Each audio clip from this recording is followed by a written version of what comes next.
Our breaking legal news tonight. Once again, Special Prosecutor Jack Smith wants the United States Supreme Court to move fast. Yesterday, the Supreme Court told the special prosecutor and his team that they had 7 days to respond to Donald Trump's appeal to the United States Supreme Court on Donald Trump's claim of absolute immunity from any and all criminal prosecutions of any crimes he may have committed while he was president of the United States. Having been given 7 full days, Jack Smith took exactly 1 day to file a 40-page response in opposition to the Supreme Court, making the argument that there was no reason for the Supreme Court to hear Donald Trump's appeal of a unanimous opinion by the second most important court in the country, the Washington, D.C. Federal Court of Appeals, which supported the trial judge's ruling that there is no such thing as immunity from criminal prosecution for former presidents.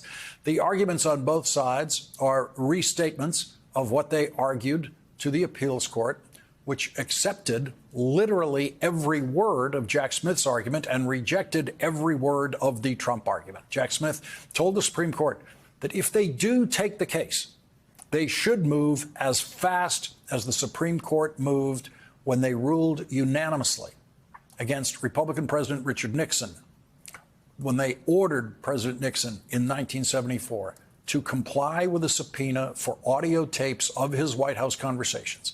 That unanimous opinion and order by the Supreme Court ended the Nixon presidency. Richard Nixon followed the Supreme Court's order and handed over the tapes. Nixon realized he was caught on those tapes committing crimes, so he quickly resigned the presidency to avoid being impeached and convicted in the United States Senate. He made that decision to resign after a small group of Republican senators went to the White House to tell the president the vote count he was facing on impeachment.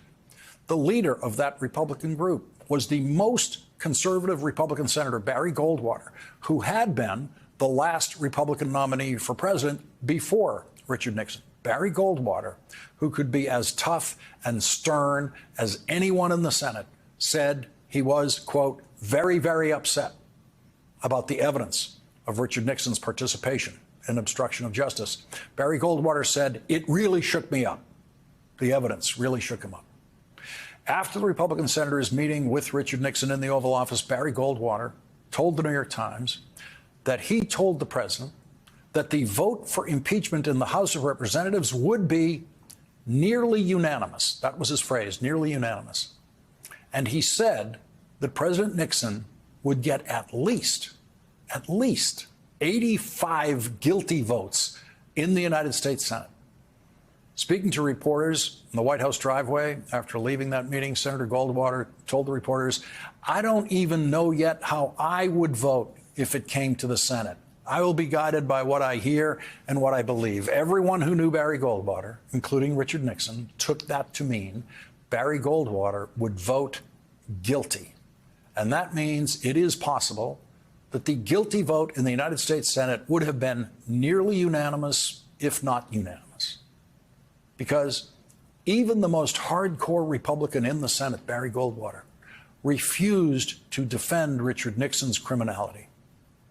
Such is the tragic decline of the Republican Party from 1974 to 2024, a 50-year decline from opposing criminal conduct by Republican presidents to supporting criminal conduct by one Republican president.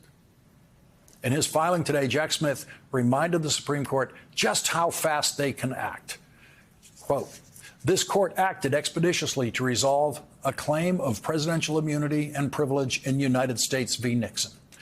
A footnote in Jack Smith's brief refers the court to a petition Jack Smith filed with the court on December 11th, trying to get the Supreme Court to take this case then and bypass the Court of Appeals, as it has.